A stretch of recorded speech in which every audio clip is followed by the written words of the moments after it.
Welcome to Matt's Versus 2.14, baby. Tons of footage. This shit's in the past. Keep in mind, guys, you're watching some semi-old footage, probably from a couple weeks ago, probably about 3 weeks ago, so keep in mind. I had a workout where, I think this was my strength sumo deadlift leg day.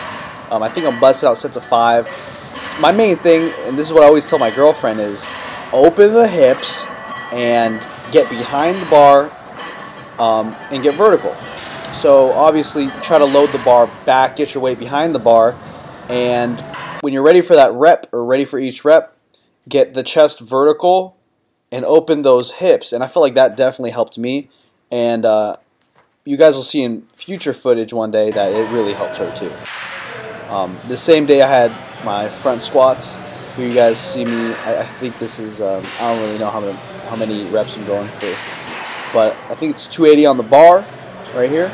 You like my short hair? Man, my hair is long again. I really need to cut that shit. It's just way too long now. But here we are doing them front squats right there. My main things are always just keep those elbows high, keep that chest high. Don't be afraid to open the hips. One thing, a lot of people treat the squats, and especially the front squat, like a leg press, but it's not supposed to be a leg press. It's supposed to be a squat. So work on the mobility, work on the flexibility, and gently shit on the ground every rep. Open the hips. It's as simple as that.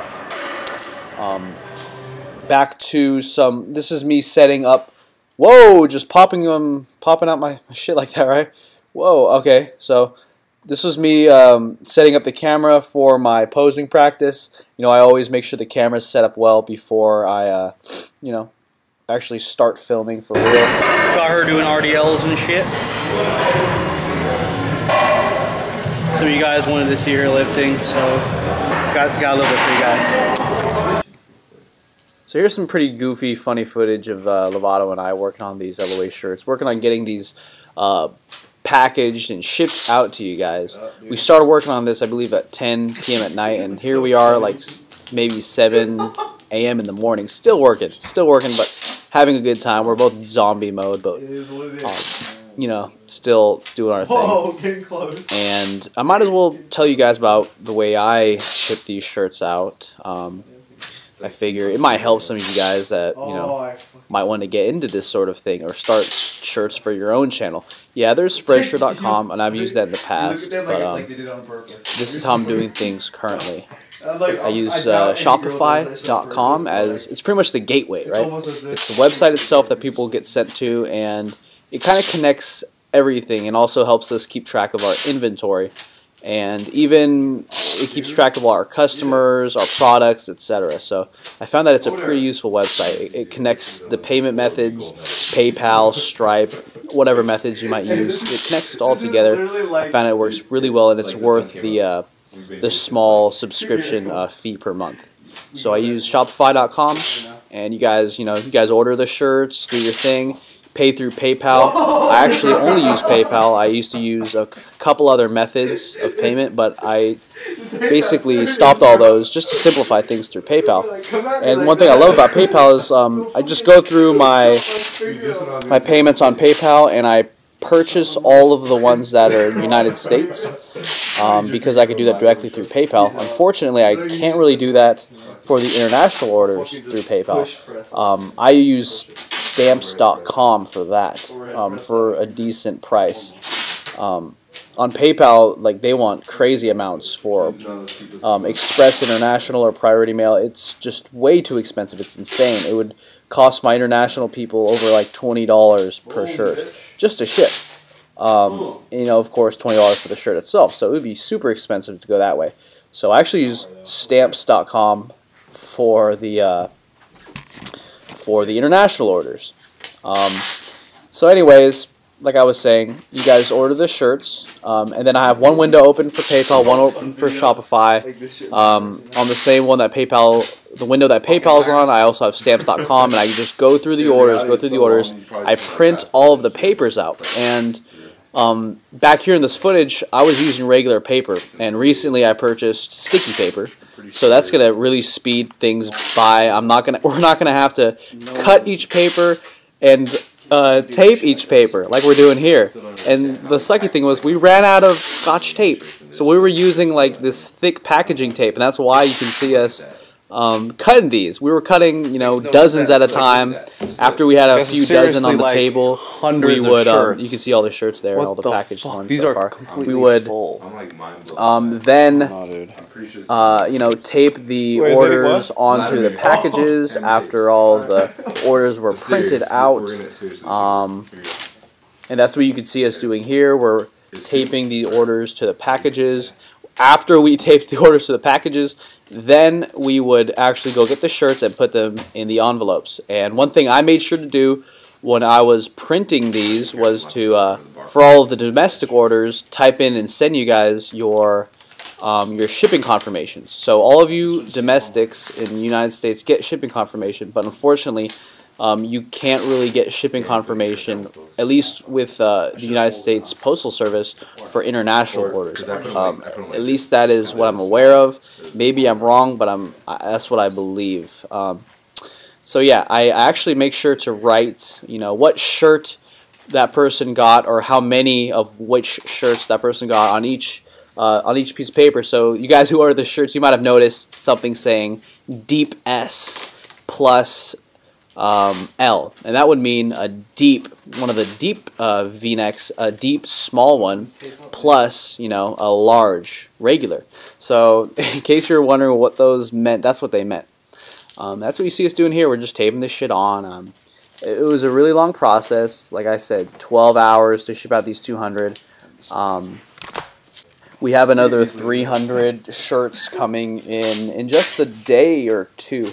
Although I'm going to Lake Tahoe tonight to celebrate, or actually tomorrow to celebrate my brother's birthday party. That's going to be awesome. So, yeah, that's kind of how we have been doing our shirts. If you guys have any tips for us, please let us know.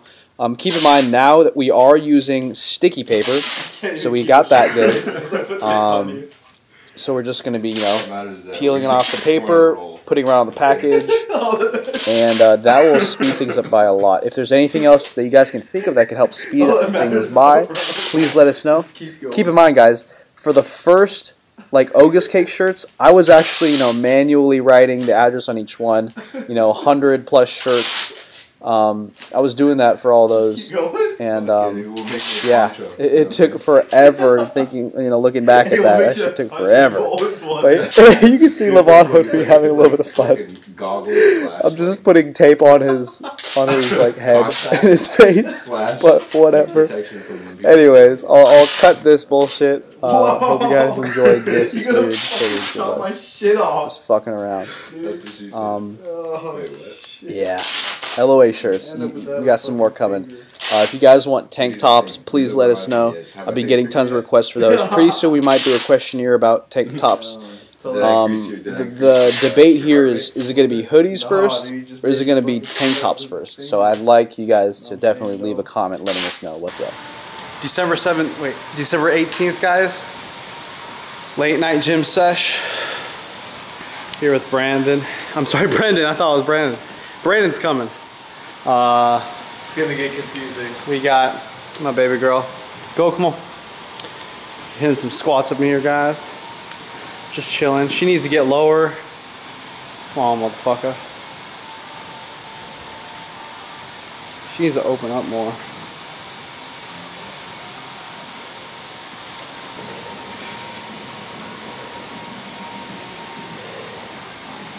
Breathe. Boom, there you go. Nice. Chest up. Damn. She's got a little lower.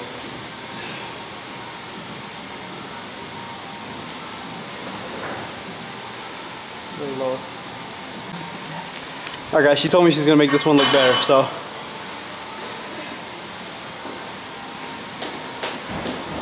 Can someone spot her or hold the camera? No, I'm not a proper. Get in there, big guy. I want to, but I want to hit this. I'm not a proper technique for spotting and squat. Got it. Oh. I should be a little deeper.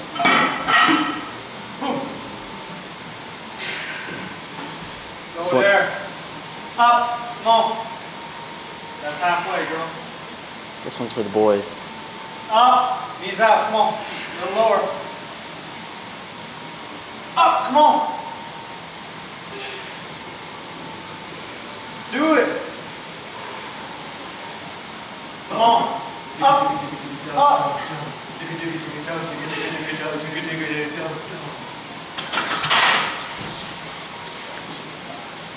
Yeah.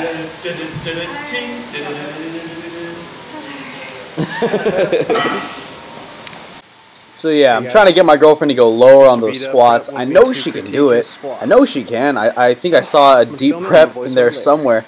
But you know, when she's going and doing it, you know, without me specifying, you know, she doesn't go low enough. And I definitely think her body has the ability to.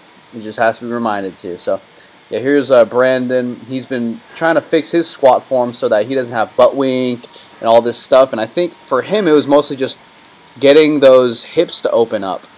And yeah, and you see him hitting beautiful depth here, just keeping those hips nice and open, just practicing form. Motherfucking chilling. What am I eating today, guys? The T-bone steak came out bloody as fuck. Give it back to them. Now it's perfect. Having the potatoes and eggs with the steak. Freaking hush puppy like things that are not fried apparently. Bread. Brandon got the poverty meal. Stay with Brendan. My girlfriend got the fucking Pleasantly poverty. what is this? Belgian waffle. The Belgian slam. waffle slam jerks. I have eggs. They were eggs. Eat up. Check it out.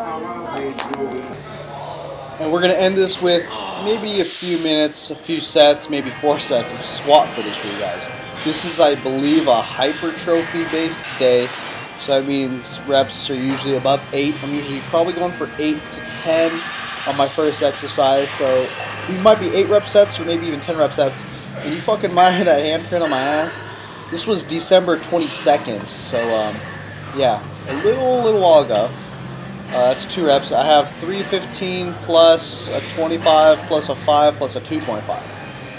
So that's 365 plus 10 plus 5. Wait, shit, I'm totally lost right now. 365, 375, 380 on the bar right there. Okay? 380 on the bar. Hope you guys are counting the reps because I'm not really counting the reps. Really good workout. And I'm glad that I'm actually, you know, hitting a decent depth here. Could be a little bit better, but it's at least parallel. And I know my boy Jared Bickler is watching this. He asked me about, Matt, tell me more about your RPE style training. And this is just a training style, a training technique, mechanism, or whatever that a lot of people are already doing. This is not invented by me. It's just working off the RPE scale. And then, you know, you can go online, type in RPE scale, powerlifting, something like that. And you will find many guides on this. I really recommend the ones that are by Reactive Training Systems. It's a website.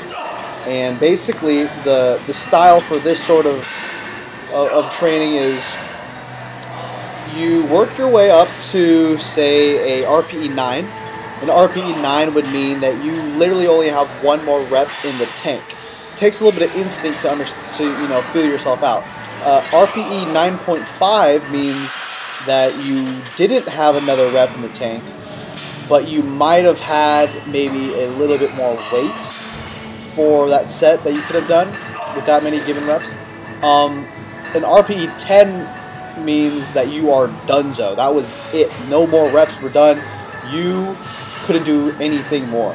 An RPE 8.5 would mean, you know, 2 reps in the tank. An RPE 8 would mean like 3 reps in the tank.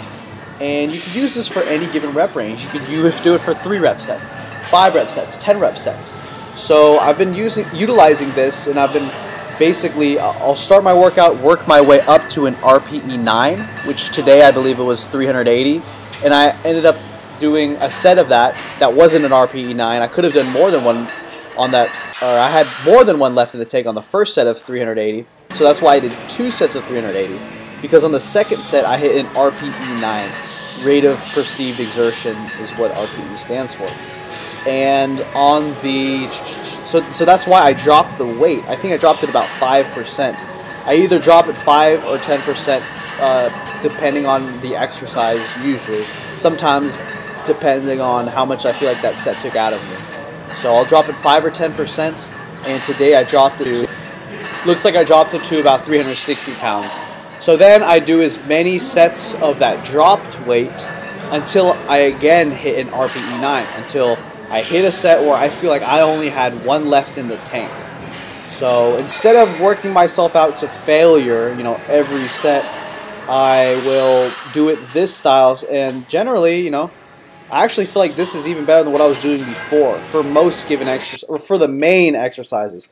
For things like push downs, it's a little bit harder for me to gauge this. I don't see it as useful for like push downs, but for deadlifts, squats, bench press, you know, I hit more volume when I'm feeling great and my body's telling me to go and hit more volume, you know what I'm saying? And when my body's feeling like shit or the weight isn't going up, I will be doing less back off sets. So that's kind of the whole scheme to the RPE based training. It's just when you're feeling better, you do more volume, and when you're not feeling as great, you will, you know, you still go for those weights that you were aiming for, but you might not do as much volume as if you were feeling great. Hey, quit being a little bitch! Ogus cake!